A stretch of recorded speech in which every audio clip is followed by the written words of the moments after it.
Biyyoonni addunyaa TikTok irratti seera akkamii qabu? Eenyufaatu dhorke?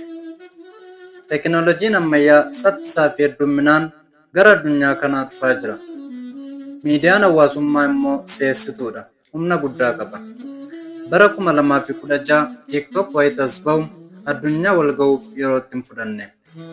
Jiruu fi jireenya hawaasummaa hedduu jijjiire. Miliyoonotaaf madda maallaqaa ta'ee isaan fooyyesse. Yeroo booda babal'inni isaa kan eegameen ol wayita ta'u sabuu fi duudhaan akkasumas nageenya biyyootaatti yaaddoo ta'aa dhufe. Kanarraa ka'uun mootummoonni biyyoota addunyaa garaagaraa uggura irra kaa'uu eegalan. US dabalatee biyyoonni hedduun TikTok dhorkaniiru. US keessatti bara bulchiinsa Joe Biden dhorkamee ture.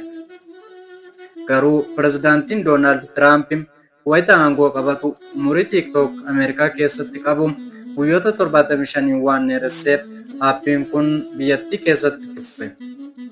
Chaayinaa biyya madda TikTok taate keessatti aappiin kun hin hojjetu. Miidiyaan hawaasummaa saffisa guddaan addunyaa irratti guddataa jiru kun yaaddoo nageenyaa uumeera. Biyyoonni ragaa namoota dhuunfaa fi daataawwan murteessoo mootummoota biyyoota addunyaa Chaayinaaf kenna jechuun tarkaanfitti seenaniiru. Yaaddoon addunyaa irra jiru kun Afrikaas dammaqseera. Garuu biyyoonni Afrikaa hedduun callisuun kan filatanidha. Kubbaaniyaan Chaayinaa ByteDance jedhamu jalqaba miidiyaa hawaasummaa Douyin jedhamu hundeesse. Kun fulbaana bara 2016 Beejingii keessatti labsame.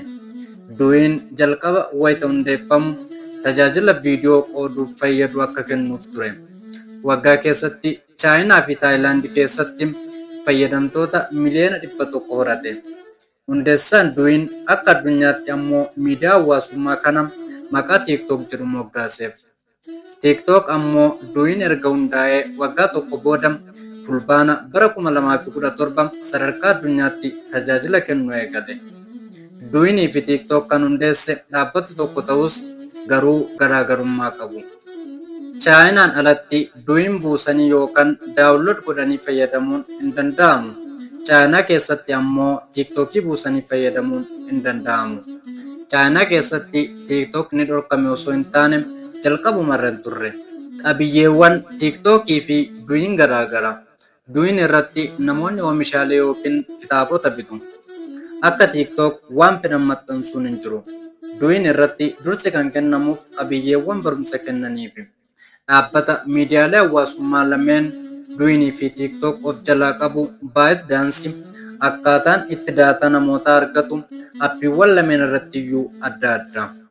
Daataan Douyin irraa argatu kan TikTok irraa argatu irraa baay'ee xiqqaata.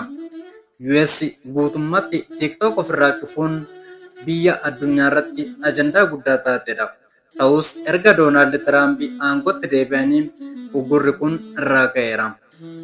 Miidiyaa hawaasummaa kana caalaa odeeffannoo dhuunfaa yookaan daataa namoota guurrachuun kan himatamu TikTok himata kana ni haala. TikTok cufuun akka carraa odeeffannoo cufuu akkasumas himannaa ragaa qabatamaa hin qabne irraa ka'uun tarkaanfii fudhatame ta'uu ibsa kubbaaniyaan miidiyaa hawaasummaa kun.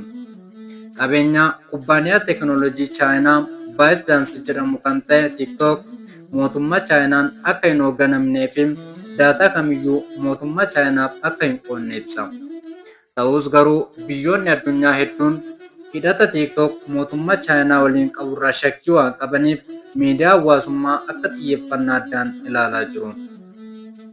Albaaniyaan xumura bara 2024tti TikTok irratti uggura waggaa tokko labsiteetti. Biyyi kun tarkaanfii kana miidiyaa hawaasummaa kana irratti kan fudhatte sababa nageenyaa yookiin sababa miidiyaa Chaayinaa waliin hidhata qabuuf miti. Dhimma jeequmsa biyya keessaa wal qabata. Muddee darbe ministeerri muummee biyyattii Eedii Raamaa hokkoraa fi jeequmsa biyyattii keessatti ka'e akkasumas doorsa deeggartoota irratti raawwatamuuf TikTok himatanii turani. Sababa kanatti TikTok Albaaniyaa keessaa ugguramuu labsan. Awustiraaliyaan ammoo eebila 4 bara 2023 meeshaalee tekinooloojii mootummaa federaalaa irratti TikTok akka hin fayyadamne dhorkite. Kunis sababa yaaddoo nageenyaaf ta'uu ibsite. Awurooppaa keessatti biyya Estooniyaa jedhamtus sababa yaaddoo nageenyaa bilbiloota ismaartii kan mootummaan aanga'ootaa fi hojjettootaaf kennirraa uggurteetti. UK keessatti immoo bitootessa 16 bara 2023 irraa kaasee meeshaalee teekinooloojii mootummaa irratti TikTok akka hin fayyadamne dhorki kaa'ameera. Dhorkaan kun erga giddugalli nageenya saayibarii biyyaalessa UK yookaan National Cyber Security Center meeshaaleen mootummaa gariin miidiyaalee hawaasummaa tokko tokkoon sakatta'amuu hubatanii booda.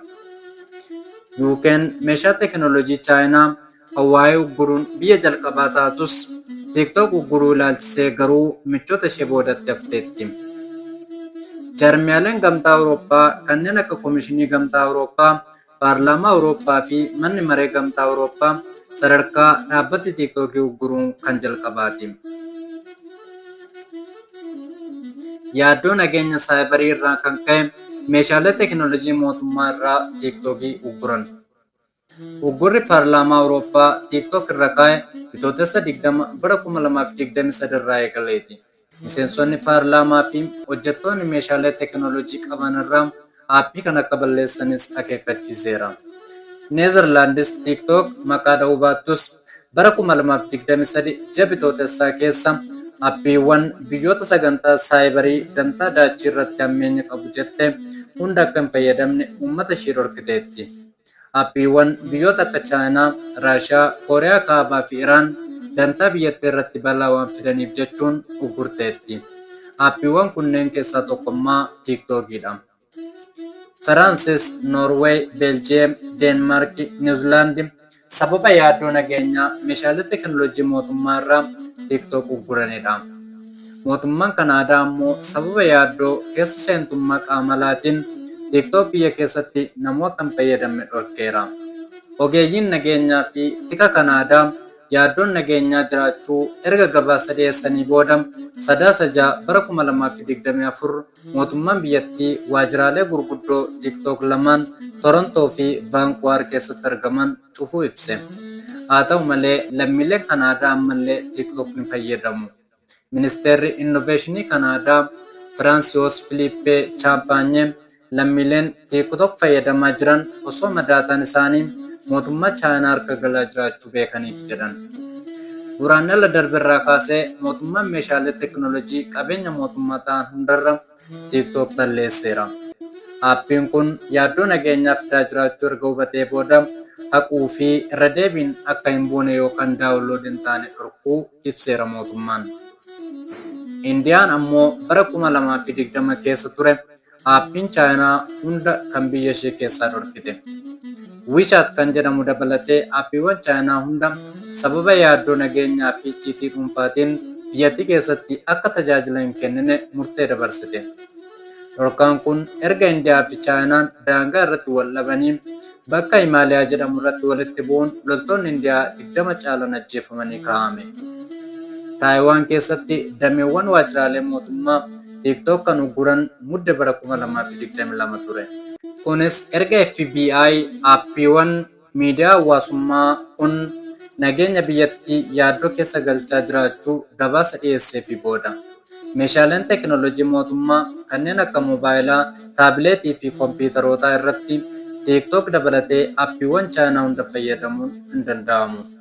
Paakistaan keessatti ammoo TikTok qabiyyeewwan safuu hawaasaa faallessan dhaadhessa jechuun bara 2020 irraa eegalee yeroo 4 uggurameera. Akkasumas Afgaanistaan aappiin miidiyaa hawaasummaa kun dargaggoota gara hin mallattoo oofaa jiraachuun bara 2022 irraa kaasee uggureera.